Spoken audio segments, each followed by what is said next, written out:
Good afternoon, Mr. Chair, members of the board.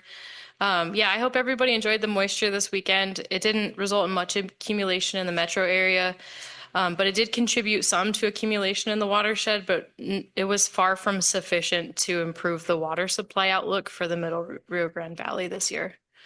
I have a map here sourced from the Natural Resource Conservation Services SNOWTEL monitoring network.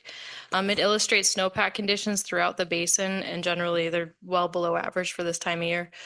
67% up in the headwaters, 65% in the San Juan Basin, 42 in the upper Rio Grande, Rio Chama Basin, and 25 in the Rio Grande Elephant Butte Basin. So this first graph I have is actually of the Rio Grande headwaters. The green line on this graph is the median condition for the snowpack conditions in the basin up there.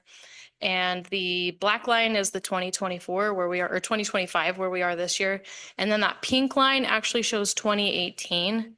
So in 2018, we experienced a record low snowpack year. And as you can see, our current conditions are really not far above that 2018 condition.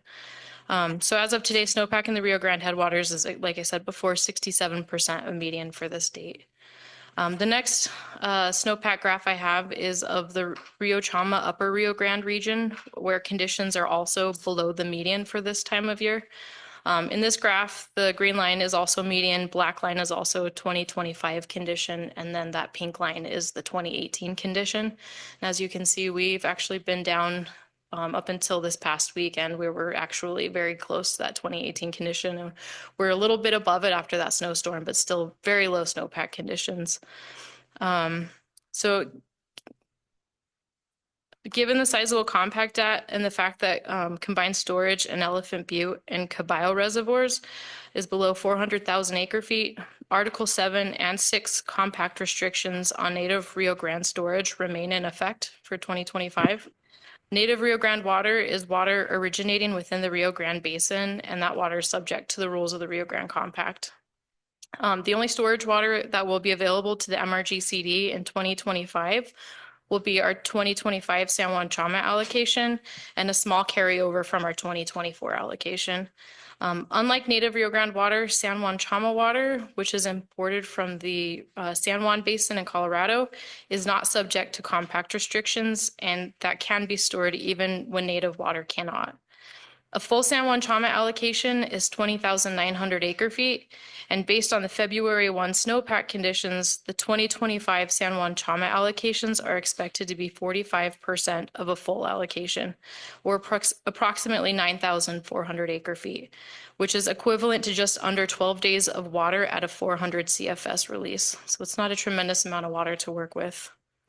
New Mexico ended 2023 with 121,500 acre feet of Rio Grande compact debt, while official 2024 debt figures will be reported at the engineer advisors meeting. I believe they're today. Current estimates indicate the debt increased by about 2,000 acre feet. So I have a hydrograph here of the Rio Grande Albuquerque gauge, which is located at the Central Bridge in Albuquerque. And I think that this graph I have provides useful insights into past water conditions and how they compare to where we are this year. The hydrograph plots on the screen are data from 2018 and from 2021. The blue line represents 2021, a year with slightly below average snowpack and no storage, while the yellow line represents 2018, which, as I mentioned before, was a record low snowpack year, but the MRGCD had pretty significant amounts of snow or storage water available to it that year. The last thing I wanted to point out on this graph is the red line, and that represents the threshold where generally if during the summer months, if the gauge is gauge is measuring flows below that red line, then there's not enough water in the system to meet the demands of Middle Valley irrigators throughout the system. So you can see in 2021, there was a below average spring runoff, but it was more than what we saw in 2018.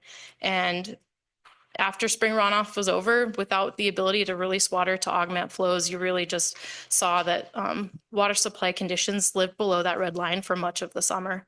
But you look at 2018, where we had a really low snowpack year and quite a bit of storage available to manage, we were able to keep flows at or above that line for most of the summer. So I think, my intent in showing this to everybody is just illustrating the value and the importance of having storage water in our ability to really provide any reliability in those late summer and fall irrigation deliveries.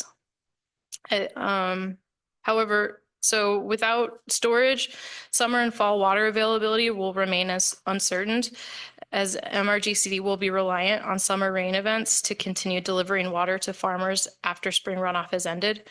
However, summer monsoons are difficult to predict this far in advance with any certainty.